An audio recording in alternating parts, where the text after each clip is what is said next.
Hi, Paul. Hi, how are you? Fine. Good. I'm hooked on this show right off the bat. This is one of the most exciting reality shows I've seen, and I'm wondering what kind of energy did you come to it with?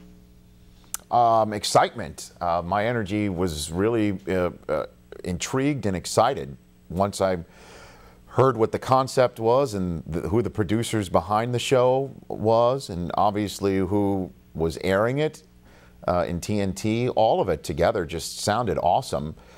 And what's the finished product is exactly what I had hoped for. It is really just exhilarating stuff.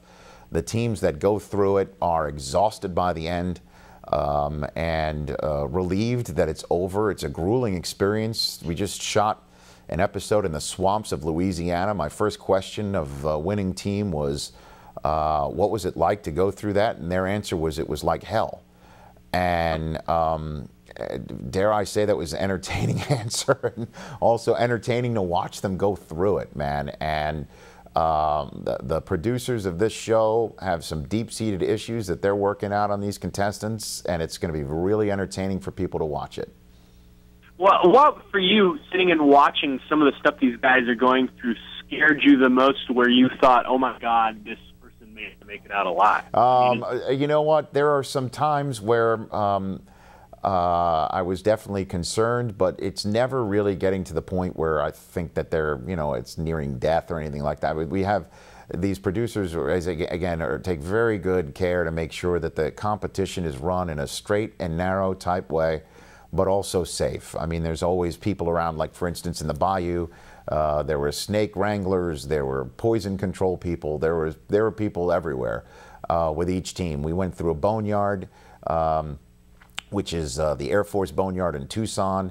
It's a military site. There were people at all times there, and some teams did have some physical issues that they did encounter and have to grapple with. And it just adds to the drama level of this thing for sure. Well, did you ever get a contestant on that gave up before you were finished with one of the challenges? Well, I can't really reveal. I can't confirm nor deny that. But there are some teams that want to tap out. Yes, as they say in the NFL, the tap out. When you tap the helmet in the NFL, that means you want out of the game.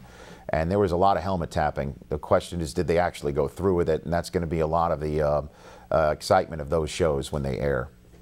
Okay, so that's something we're going to actually live through and see. No doubt. How yeah, that's the part. That's the reality part of this competition is to see how the immense pressure that these teams are under, whether they crack under it or have grace under it, and that is part of the reality of this competition. Now, are you able to look at it as just yourself as an individual watching the show in terms of the three teams and root for a team amongst the three, or do you kind of stay partisan to who could win the well, just when I first got to the NFL Network in 2003, the commissioner was Paul Tagliabue at the time, the predecessor to our current commissioner, Roger Goodell. And I asked then Commissioner Tagliabue, knowing he was a longtime Redskin season ticket holder, who does he root for? And he says the answer is the same. I root for the team that's losing, he said, because he wants a close competition each time. And I thought, that's pretty neat. And I have the same way that I look at the Great Escape. I always root for the team that's behind because I want the closest race. It is the most exhilarating game when it's close. And it'll be a better television show to watch when you've got all these teams that are in it together. So I'm always rooting for the team that's behind. No, I'm with you there. That's kind of the way I always approach sporting events as well. I mean, I have one favorite team, but if I'm watching another game, I like to see who's losing and kind of hope that they come out of it. There you go. Yeah. What I want to know is, where did you find these contestants and how are they chosen? Well, that's a question for the producers, Bertram Van Munster and Elise Doganieri of Profiles TV. They're the creators of The Amazing Race and produce that show and take home the Emmy Award for it almost every year. They're veterans of that. They're vets of finding folks who are not only interested but are going to compete and be good TV too, because they're entertaining, or their backstory is entertaining, that they're fiancés, or they fight a lot as a married couple, or they're platonic friends. So I don't know how they find them, but they find them, and I'm glad that they find them, because the folks who they found for The Great Escape are fun to watch. Well, do you know, this may be another question for the producers, but as the show goes on, I'm sure the show's going to be around for a while. Let's hope. This is reality show competitions I've seen. I'm wondering, is there going to be a chance for the guy sitting or the girl sitting at home who sees the show to find a way to enter this competition, or is it more of a casting thing? Well, that I don't know, but I do know this, that folks who see this want to be part of it.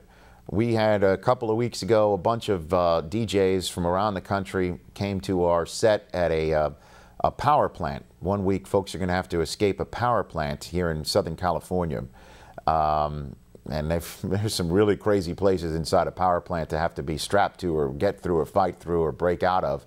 And these DJs went through the course. And I saw them before it, and they were nervous. And then I saw them after it, and their adrenaline was pumping. Their blood was coursing through their veins. Right afterwards, they sat down with me, and they were just wide-eyed and like, holy smokes, what an experience that was. And again, that's going to come through the TV set, and I'm sure there are going to be a legion of folks once this thing hits the air, and certainly when it's on the air for several weeks, they're going to want to do it. And if there is, knock on wood, another season of The Great Escape, I think Bert and Elise are going to have their hands full with people who are going to want to be on it. They're going to have their pick of the litter. Well, that's my time. Thanks so much for coming on and chatting with me. Thanks for being interested. I'll talk to you later. Bye. You bet, Paul.